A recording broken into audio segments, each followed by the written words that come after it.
ಆತ್ಮೀಯ ವಿದ್ಯಾರ್ಥಿಗಳೇ, ಹೇಮಾ ಪಾಟೀಲ್ ಮ್ಯಾಥ್ಸ್ ಅಕಾಡೆಮಿಗೆ ನಿಮಗೆ ಸ್ವಾಗತವನ್ನು ಹೇಳುತ್ತೇನೆ. ಇವತ್ತು ನಾನು 9ನೇ ತರಗತಿ ಭಾಗ 1 ಅಧ್ಯಾಯ 1 ಸಂಖ್ಯಾ ಪದ್ಧತಿಯಲ್ಲಿ ಅಭ್ಯಾಸ 1.3ರ 4ನೇ ಪ್ರಶ್ನೆಯಿಂದ ಹಿಡ್ಕೊಂಡು 9ನೇ ಪ್ರಶ್ನೆವರೆಗಿನ ಎಲ್ಲ ಉತ್ತರಗಳನ್ನು ಈ ಒಂದು ವಿಡಿಯೋದಲ್ಲಿ ನಾನು ಹೇಳಿಕೊಡುತ್ತೇನೆ. ಹಿಂದಿನ ವಿಡಿಯೋದಲ್ಲಿ ಅಭ್ಯಾಸ 1.3ರ 1ನೇ 2ನೇ ಮತ್ತು 3ನೇ ಪ್ರಶ್ನೆಗಳ ಉತ್ತರವನ್ನು ಹೇಳಿಕೊಟ್ಟಿದ್ದೇನೆ. ಆ ಒಂದು ವಿಡಿಯೋವನ್ನು ನೀವು ಗಮನಿಸಬಹುದು. ಈಗ ಪ್ರಶ್ನೆ ನಂಬರ್ 4 ಅಭ್ಯಾಸ 1.3ರಲ್ಲಿ ಏನು ಕೊಟ್ಟಿದ್ದಾರೆ ಅನ್ನೋದನ್ನು ನೋಡೋಣ. 0.99999 ... ಇದನ್ನು P/Q ರೂಪದಲ್ಲಿ ವ್ಯಕ್ತಪಡಿಸಿ. ನಿಮ್ಮ ಉತ್ತರದಿಂದ ನಿಮಗೆ ಆಶ್ಚರ್ಯವಾಯಿತೆ? ನಿಮ್ಮ ಶಿಕ್ಷಕರು ಮತ್ತು ಸ್ನೇಹಿತರೊಂದಿಗೆ ಇದು ಹೇಗೆ ಅರ್ಥಪೂರ್ಣವಾಗಿದೆ ಎಂದು ಚರ್ಚಿಸಿ ಅಂತ ಹೇಳಿದ್ದಾರೆ. ಹಿಂದಿನ ವಿಡಿಯೋದಲ್ಲಿ ನಾನು ದಶಮಾಂಶ ಅಂಕಿಗಳನ್ನು P/Q ರೂಪದಲ್ಲಿ ಹೇಗೆ ವ್ಯಕ್ತಪಡಿಸಬಹುದು ಅಂತ ಹೇಳಿಕೊಟ್ಟಿದ್ದಲ್ಲ, ಅದೇ ಪ್ರಕಾರನೇ ಈ ಲೆಕ್ಕನೂ ಕೂಡ ಮಾಡೋದು. ಪರಿಹಾರ 0.9 ಇಲ್ಲಿ ಗಮನಿಸಬಹುದು. 9 ಒಂದೇ ಅಂಕಿ ಪುನರಾವರ್ತನೆ ಆಗ್ತಾ ಇದೆ ಮತ್ತು ಕೊನೆಗೊಂಡಿಲ್ಲ. ಆದ್ದರಿಂದ ಒಂದೇ ಅಂಕಿ ಯಾವ ಅಂಕಿ ಪುನರಾವರ್ತನೆ ಆಗ್ತಾ ಇದೆ ಆ ಅಂಕಿಯ ಮೇಲೆ ಬಾರನ್ನು ಎಳೆದ್ರೆ ಆ ಅಂಕಿ ರಿಪೀಟ್ ಆಗ್ತಾ ಇದೆ ಅಂತ ತಿಳಿದುಕೊಳ್ಬೇಕು. ಆದ್ದರಿಂದ 0.9 ಬಾರ್ ಇಸ್ಕೊಟ್ಟು 0.99 ಅಂತ ಬರ್ಕೊಂಡು ಇದನ್ನು ಎಕ್ಸ್ ಅಂತ ತಿಳ್ಕೊಂಡು ಎಕ್ಸ್ ಇಸ್ಕೊಟ್ಟು 0.99 ಅಂತ ಆಗಿರಲಿ. ಇದು ಈಕ್ವೇಷನ್ ನಂಬರ್ 1 ಅಂತ ತೆಗೆದುಕೊಳ್ಳೋಣ. ಎರಡೂ ಬದಿಯನ್ನು 10ರಿಂದ ಯಾಕೆ ಗುಣಿಸಬೇಕು ಅಂತಂದರೆ ಒಂದೇ ಅಂಕಿ ರಿಪೀಟ್ ಆಗ್ತಾ ಇದೆ. ಒಂದೇ ಅಂಕಿಯ ಮೇಲೆ ಬಾರ್ ಇರುವುದರಿಂದ 10ರಿಂದ ಗುಣಿಸಬೇಕು. ಆದ್ದರಿಂದ 10 ಗುಂಡ್ಲೆ ಎಕ್ಸ್ ಇಸ್ಕೊಟ್ಟು 10 ಗುಂಡ್ಲೆ 0.9999 ... ಆದ್ದರಿಂದ 10 ಗುಂಡ್ಲೆ ಎಕ್ಸ್ 10x, 10 ಗುಂಡ್ಲೆ 0.9 ಅಂದರೆ 9.99 ಆಗ್ತದೆ. ಅದು ಈಕ್ವೇಷನ್ ನಂಬರ್ 2 ಅಂತ ತಿಳಿದುಕೊಂಡು 2ರಿಂದ 1 ಕಳೆದ್ರೆ 10x ಇಸ್ಕೊಟ್ಟು 9.9999. ಅದೇ ರೀತಿ ಮೈನಸ್ 1x ಇಸ್ಕೊಟ್ಟು 0.9. 9ರಲ್ಲಿ 9 ಕಳೆದ್ರೆ 0 ಬಂತು. 9ರಲ್ಲಿ 0 ಕಳೆದ್ರೆ 9. 10ರಲ್ಲಿ 1 ಕಳೆದ್ರೆ 9x. ಆದ್ದರಿಂದ 9x ಇಸ್ಕೊಟ್ಟು 9.0 ಅಂದರೆ 9. ಆದ್ದರಿಂದ ಎಕ್ಸ್ ಇಸ್ಕೊಟ್ಟು ಏನು ಬಂತು?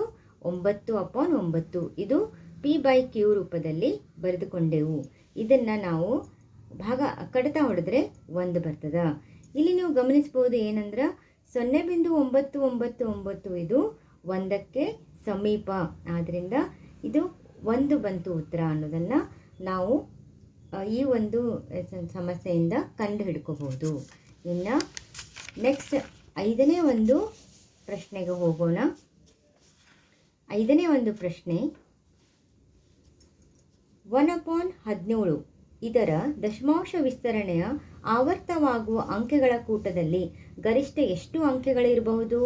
ನಿಮ್ಮ ಉತ್ತರವನ್ನು ಪರಿಶೀಲಿಸಲು ಭಾಗಾಕಾರ ಮಾಡಿ ಅಂತ ಹೇಳಿದ್ದಾರೆ. ಇಲ್ಲಿ 1/17 ಅನ್ನು ನಾವು ಭಾಗಾಕಾರ ರೂಪದಲ್ಲಿ ಮಾಡಿದರೆ ಗರಿಷ್ಠ ಎಷ್ಟು ಅಂಕೆ ಬರುತ್ತವೆ? ಇಲ್ಲಿ 17 ಮಗ್ಗಿಯನ್ನು ಭಾಗಾಕಾರ ಮಾಡಬೇಕಾದ್ರೆ ನಾನು 17 ಮಗ್ಗಿಯನ್ನು ಬರ್ಕೊಂಡೀನಿ. 1/17ರ ದಶಮಾಂಶ ವಿಸ್ತರಣೆಯಲ್ಲಿ ಆವರ್ತವಾಗುವ ಅಂಕೆಗಳ ಕೂಟದಲ್ಲಿ ಗರಿಷ್ಠ ಒಟ್ಟು 17ರಲ್ಲಿ 1 ಕಳೆದ್ರೆ 16 ಅಂಕೆಗಳು ಬರ್ತಾವು. ಅಂದರೆ ದಶಮಾಂಶ ಅಂಕೆಗಳು ಎಷ್ಟು ಬರ್ತಾವು ಲೆಕ್ಕ ಮಾಡಿದಾಗ 16 ಬರ್ತಾವು ಅನ್ನೋದನ್ನು ನಾವಿಲ್ಲಿ ಲೆಕ್ಕದ ಮೂಲಕ ಕಂಡು ಹಿಡ್ಕೊಳ್ಳೋಣ. ಈ ಫಸ್ಟ್ ನಾವೇನು ಮಾಡೋಣ, ಈಗ 1/17 ನಾವೇನು ಮಾಡೋಣ, ಈಗ ಭಾಗಾಕಾರ ವಿಧಾನದಿಂದ ಲೆಕ್ಕವನ್ನು ಮಾಡೋಣ. ಓಕೆ, 1 ಅಂಶವನ್ನು ನಾವು ಒಳಗಿಟ್ಕೊಂಡು ಛೇದವನ್ನು 17 ಇಟ್ಕೊಂಡ್ರೆ 17 ಮಗ್ಗಿಯಲ್ಲಿ 1 ಬರುವುದಿಲ್ಲ. ಆದ್ದರಿಂದ ಏನು ಮಾಡೋದು, ನಾವು 0 ಬಿಂದು ತಗೊಂಡು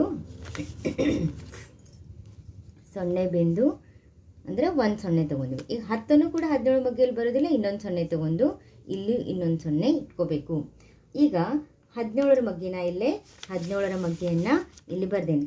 17 ಎಷ್ಟಲೇ 100 ಅಂತೂ ಬರೋದಿಲ್ಲ. 17ರ ಸಮೀಪ ಅಂದ್ರೆ 85 ಬರ್ತದೆ. ಅಂದ್ರೆ ನಾವೇನು ಇಟ್ಕೋಬೇಕಿಲ್ಲೇ 17 5 85 ಇಟ್ಕೊಂಡು ಕಳೆಯೋಣ. 10ರಲ್ಲಿ 5 ಕಳೆದ್ರೆ 5 ಎಲ್ಲ 1. 10ರಲ್ಲಿ 9 ಕಳೆದ್ರೆ 1 0. 15 ಕೂಡ 17ರ ಮಗ್ಗಿಯಲ್ಲಿ ಬರೋದಿಲ್ಲ. ಮತ್ತೆ ಒಂದು ಸೊನ್ನೆಯನ್ನು ಇಟ್ಕೊಳ್ಳೋಣ. ಈಗ ಎಷ್ಟು ಬಂತು? 150 ಬಂತು.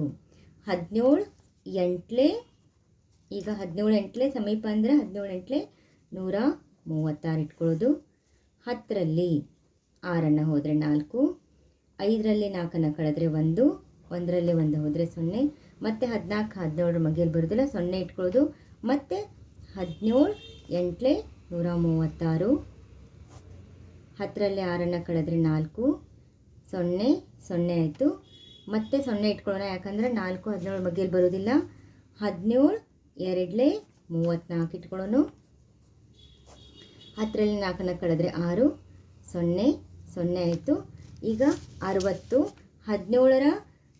17 3ಲೆ 51, 10ರಲ್ಲಿ 1 ಕಳೆದ್ರೆ 9, ಕೈಲ 1 0 ಇಟ್ಕೋಬೇಕು ಮತ್ತೆ, ಯಾಕಂದರೆ 9 17ರ 1 ಮಗ್ಗಿಯಲ್ಲಿ ಬರುವುದಿಲ್ಲ. ನೆಕ್ಸ್ಟ್ ಮತ್ತೆ 17 5ಲೆ 85, ಇಲ್ಲಿ ನೋಡಿ 17 5ಲೆ 85. ಓಕೆ, ಅದನ್ನು 17 5ಲೆ 85 ಅಂತ ಇಟ್ಕೊಳ್ಳೋಣ. 10ರಲ್ಲಿ 5 ಕಳೆದ್ರೆ 5, 0 ಬಂತು. ಮತ್ತೆ 0 ಇಟ್ಕೋಬೇಕಾಗ್ತೈತಿ. ನೆಕ್ಸ್ಟ್ 17 ಎಷ್ಟಲೆ 55, ಇಲ್ಲಿ 17 ಎಷ್ಟಲೆ ಬರ್ತೈತಿ? 17 2ಲೆ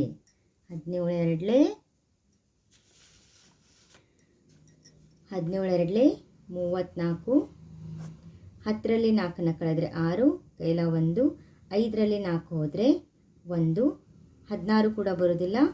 ಮತ್ತು ಒಂದು 0 ಇಟ್ಕೋಬೇಕು. 160 ಆಯಿತು. 160 ಎಷ್ಟಕ್ಕೆ ಸಮೀಪ ಆಗ್ತೈತಿ? 153, ಅಂದ್ರೆ 17 9ಲೆ ಇಲ್ಲೇ 9 ಇಟ್ಕೊಳ್ಳೋಣ. 17 9ಲೆ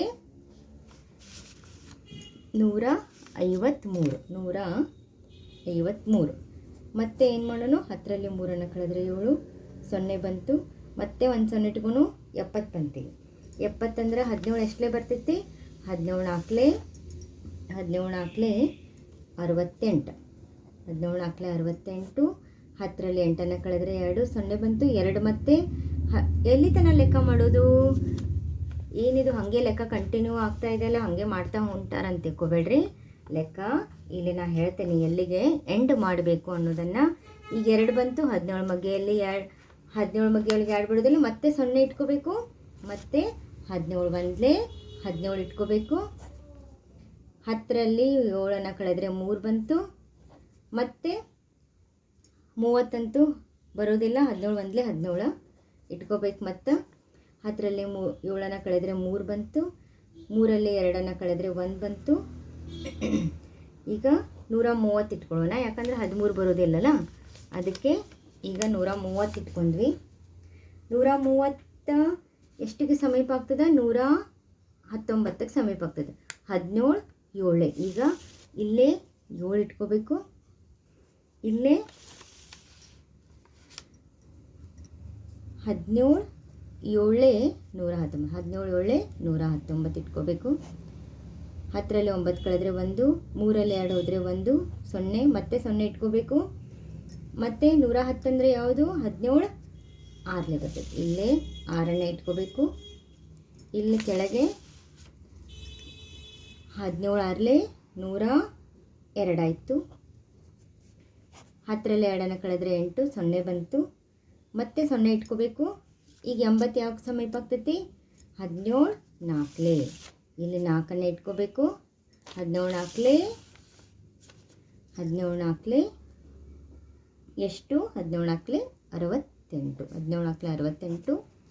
10ರಲ್ಲಿ 8 ಕಳೆದ್ರೆ 2, 8ರೊಳಗೆ 7 ಕಳೆದ್ರೆ 1, 0 125. 17 7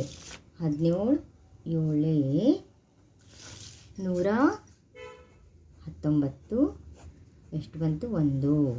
ನೋಡಿ, ನಮ್ಮ ಲೆಕ್ಕ ಶುರುವಾಗಿತ್ತು 1ರಿಂದ.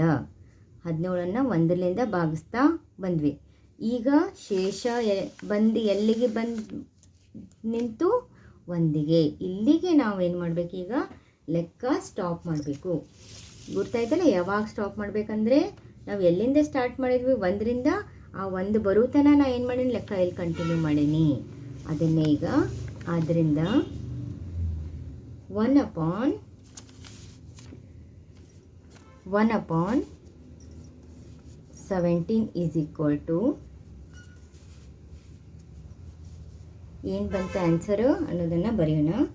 0.08823529411767.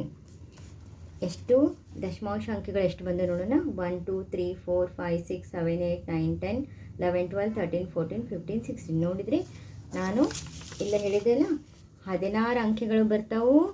ಅದೇ ರೀತಿ ಭಾಗಾಕಾರ ಮಾಡಿದಾಗ ನಮಗೆ 16 ಅಂಕೆಗಳು ಬಂದವು ಅನ್ನೋದನ್ನು ಈ ಲೆಕ್ಕದಿಂದ ನಮಗೆ ತಿಳಿದು ಬರುತ್ತದೆ. ಈಗ ಮುಂದಿನ ಲೆಕ್ಕಕ್ಕೆ ಹೋಗೋಣ. 6ನೇ ಒಂದು ಪ್ರಶ್ನೆಗೆ ಹೋಗೋಣ. 6ನೇ ಒಂದು ಪ್ರಶ್ನೆ ಗಮನಿಸ್ರಿ.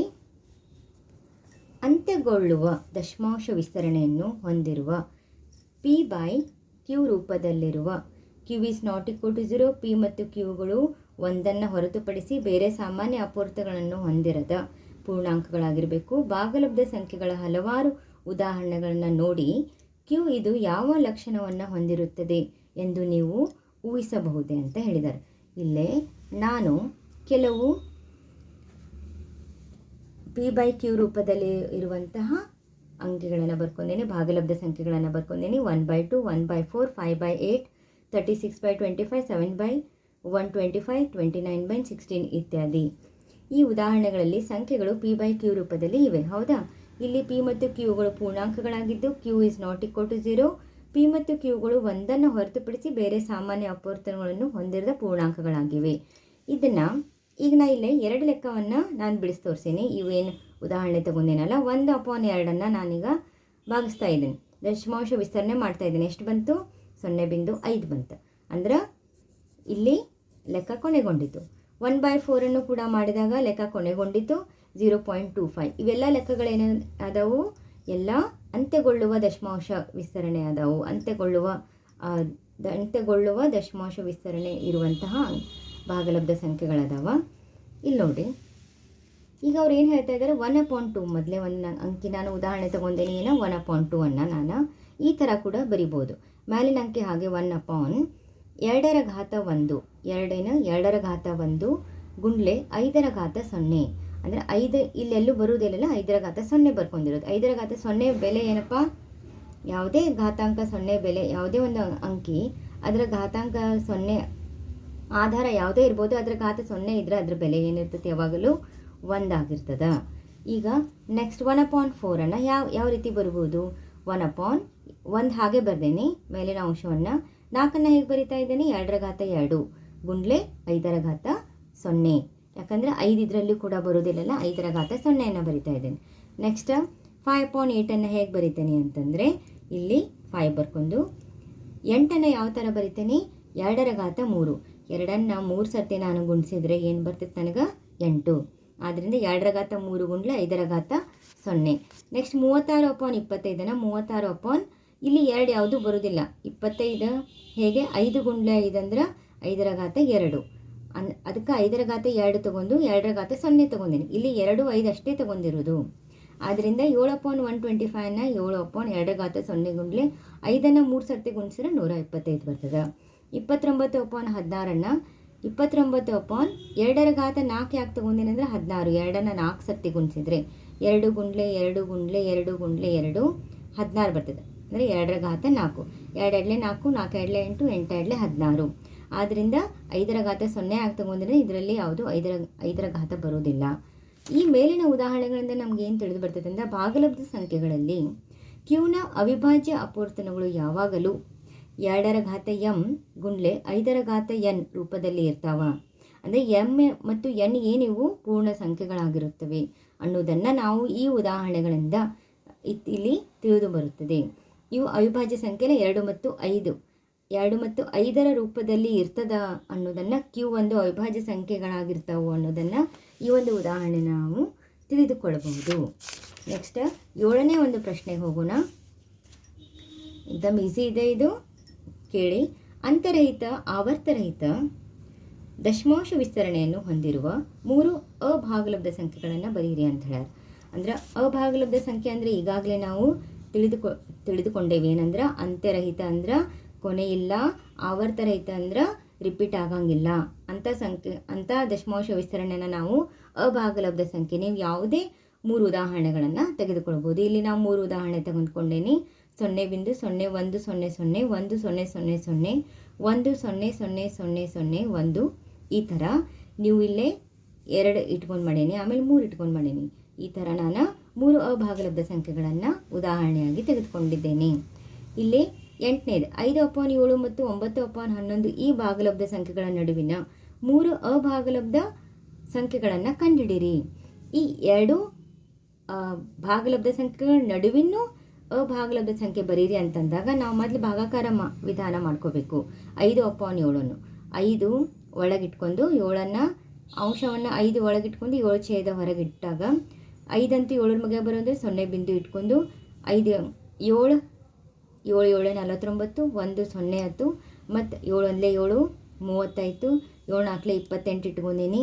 ಆಮೇಲೆ 2 ಬಂತು, 7 2 14 ಇಟ್ಕೊಂಡೀನಿ. 6 ಬಂತು 60 ಮಾಡ್ಕೊಂಡ್ವಿ. 7 8 56 ಇಟ್ಕೊಂಡು 4 ಬಂತು. 7 5 35. ಮತ್ತು ಎಲ್ಲಿಗೆ ಸ್ಟಾಪ್ ಮಾಡೀವಿ ಅಂತಂದ್ರೆ ಇದು ಅಭಾಗಲಬ್ಧ ಸಂಖ್ಯೆ ಆಗಿರೋದ್ರಿಂದ ಮೊದಲೇ ಅಂಕಿ 5ರಿಂದ ಶುರುವಾಗೈತಿ, 5 ಬರುತ್ತೆ. ನಾನು ಲೆಕ್ಕ ಕಂಟಿನ್ಯೂ ಮಾಡೀನಿ. ಇಲ್ಲೇ ಏನು ಬಂತು ಉತ್ತರ 5/7 0.7142 ಡಾಟ್ ಅಂದ್ರೆ ಅದೇ ಕಂಟಿನ್ಯೂ ಆಗ್ತದೆ ಮುಂದೆ ಅನ್ನೋದನ್ನು ನಾವಿಲ್ಲಿ ಗಮನಿಸಿದ್ವಿ. ನೆಕ್ಸ್ಟ್ ಈಗ 9/11 ಅವೆರಡು ಭಾಗಾಕಾರ ಮಾಡಿದಾಗ ಆಮೇಲೆ ನಾವು 3 ಅಭಾಗಲಬ್ಧ ಸಂಖ್ಯೆ ಬರೀಬೇಕಲ್ಲ, ಅದಕ್ಕೆ ಅಂಶ 9 ಒಳಗಿಟ್ಕೊಂಡು ಛೇದ 11 ಹೊರಗಿಟ್ಟಾಗ 0 ತೊಗೊಂಡ್ವಿ. ಯಾಕಂದ್ರೆ 11 ಮಗೆ 9 ಬರೋದಿಲ್ಲ. 11 8 88 2 ಬಂತು 25 11 1 11 ಮತ್ತೆ 9 ಬಂತು. ನೋಡ್ತಾ ಇದ್ದೀನಿ 9ರಿಂದ ಶುರುವಾಗಿತ್ತು ಮತ್ತೆ 9. ಇನ್ನೊಂದು ಸ್ಟೆಪ್ ಮಾಡಿದ್ದೇನೆ ನಾನು ಅಷ್ಟೇ. ಹೌದಾ, ಇಲ್ಲಿಗೆ ನಾವು ಕೊನೆ ಮಾಡ್ಬೋದಾಗಿತ್ತು. ಇದು ಮತ್ತೆ ರಿಪೀಟ್ ಆಗ್ತಿರೋದ್ರಿಂದ ಇನ್ನೊಂದು 2 ಸ್ಟೆಪ್ ಮಾಡಿದ್ದೇನೆ. ಆದ್ದರಿಂದ 9/11 0.8181 ಇದನ್ನು ಯಾವ ಥರ ಬರ್ಕೋಬಹುದಂದ್ರೆ 0.81 ರಿಪೀಟ್ ಆಗ್ತಾ ಇದೆ, ಅದಕ್ಕೆ 2 ಅಂಕಿಗಳ ರಿಪೀಟ್ ಆಗ್ತಾ ಇರೋದ್ರೆ ಆ 2 ಅಂಕಿಗಳ ಮೇಲೆ ನಾನು ಏನು ಮಾಡಿದ್ದೀನಿ, ಬಾರನ್ನು ಹಾಕೀನಿ. ಈಗ 2 ಉತ್ತರಗಳನ್ನು ಬರ್ಕೊಂಡೇನೆ ಭಾಗಾಕಾರ. ಈಗ ಅಭಾಗಲಬ್ಧ ಸಂಖ್ಯೆಗಳು ಇವೆರಡು ಅಂಕಿಗಳ ನಡುವೆ ನಾವು ಇವರ ಮಧ್ಯೆ ಇರುವಂಥ 3 ಅಭಾಗಲಬ್ಧ ಸಂಖ್ಯೆಗಳನ್ನು ಬರೀಬೇಕು. 71ರ ನಂತರ 71 0.715 ಏನೋ ತೊಗೋಬೋದು ನೀವು. ಹೌದಾ, 272 ತೊಗೋಬೋದು. ನಾನಿಲ್ಲೇ 0.720 ಈ ಥರ ಅಭಾಗಲಬ್ಧ ಸಂಖ್ಯೆ ಬರ್ಕೊಂಡೀನಿ. 751 ಬರ್ಕೊಂಡೀನಿ. ಮತ್ತು 81ಕ್ಕಿಂತ ಮುಂಚೆ 80800 ಈ ಥರ 3 ಅಭಾಗಲಬ್ಧ. ನೀವು ಯಾವುದು 73 ತೊಗೋಬೋದು, 74 ತೊಗೋಬೋದು, 78 ತೊಗೋಬೋದು. ಆ ಥರ ನೀವು ಸಂಖ್ಯೆಗಳನ್ನು ಇಲ್ಲಿ ಅಭಾಗಲಬ್ಧ ಸಂಖ್ಯೆಗಳನ್ನು ಬರೆದುಕೊಳ್ಬೋದು. ನೆಕ್ಸ್ಟ್ 9ನೇ ಲಾಸ್ಟ್ ಈ ಒಂದು ಅಭ್ಯಾಸ 1.3ರಲ್ಲಿ ಕೊನೆ ಒಂದು ಪ್ರಶ್ನೆ. ಈ ಕೆಳಗಿನ ಸಂಖ್ಯೆಗಳನ್ನು ಭಾಗಲಬ್ಧ ಮತ್ತು ಅಭಾಗಲಬ್ಧ ಸಂಖ್ಯೆಗಳಾಗಿ ವರ್ಗೀಕರಿಸಿ ಅಂತ ಹೇಳ್ಯಾರ. ಇಲ್ಲಿ ಕೆಲವು ಸಂಖ್ಯೆಗಳನ್ನು ಕೊಟ್ಟಾರ, ಅದರಲ್ಲಿ ಭಾಗಲಬ್ಧ ಯಾವುದು ಅಭಾಗಲಬ್ಧ ಯಾವುದು ಅನ್ನೋದನ್ನು ಬರೀರಿ ಅಂತ ಹೇಳ್ಯಾರ. ಇಲ್ಲಿ ನೋಡಿ, √23 ಇದು ಅಭಾಗಲಬ್ಧ ಸಂಖ್ಯೆ. ಹೌದಾ, ಇದು ಅಭಾಗಲಬ್ಧ ಸಂಖ್ಯೆ. √225 ಇದು ಏನು ಬರ್ತೈತೆ ಉತ್ತರ 15 225 ಹೌದಿಲ್ಲ, ಅದಕ್ಕೆ ಇದು ಭಾಗಲಬ್ಧ ಸಂಖ್ಯೆ ಆಗಿದೆ √225. ಮತ್ತು ಇದು ಕೊನೆಗೊಂಡಿದೆ ನೋಡಿದೆ, ಡಾಟ್ ಅಂತ ಇಲ್ಲ ಅಂದ್ರೆ ಕಂಟಿನ್ಯೂ ಆಗಿಲ್ಲ. ಇಲ್ಲಿ ಕೊನೆಗೊಂಡಿದೆ ಅಂದ್ರೆ 0.3796 ಭಾಗಲಬ್ಧ ಸಂಖ್ಯೆ. ಮತ್ತು ಇಲ್ಲಿ ನೋಡಿ 7.478 ರಿಪೀಟ್ ಆಗಿದೆ. ಇಲ್ಲಿ ಅಂತ್ಯರಹಿತ ಇರ್ಬೋದು, ಕರೆ ಆವರ್ತವಾಗುವ ಸಂಖ್ಯೆಗಳು ಕೂಡ ಭಾಗಲಬ್ಧ ಒಂದು ಗುಂಪಿನಲ್ಲಿ ಬರ್ತದೆ. ಆದ್ದರಿಂದ ಭಾಗಲಬ್ಧ ಸಂಖ್ಯೆಗಳ ಗುಂಪಿನಲ್ಲಿ ಬರ್ದೇನೆ 7.478 ಅಂತ. ಆಮೇಲೆ ಅಭಾಗಲಬ್ಧ ಸಂಖ್ಯೆಗಳ ಗುಂಪಿನಲ್ಲಿ ಯಾವುದು ಉಳಿತು, √23 ಮತ್ತು 1.10100 1000 1001 ಮತ್ತು ಕಂಟಿನ್ಯೂ ಆಗ್ತಾ ಇದೆ ಅನ್ನೋದನ್ನು ಇಲ್ಲಿ ನಾವು ಗಮನಿಸ್ಬೋದು. ಇವು ಭಾಗಲಬ್ಧ, ಇದು ಅಭಾಗಲಬ್ಧ ಸಂಖ್ಯೆ ಅಂಥೇಳಿ. ಹಾಗಾಗಿ ಇವತ್ತು ನಾನು ಅಭ್ಯಾಸ 1.3 ಕಂಪ್ಲೀಟ್ ಆಯಿತು. ಮುಂದಿನ ಒಂದು ವಿಡಿಯೋಗೆ ಭೇಟಿಯಾಗೋಣ. ಧನ್ಯವಾದಗಳು.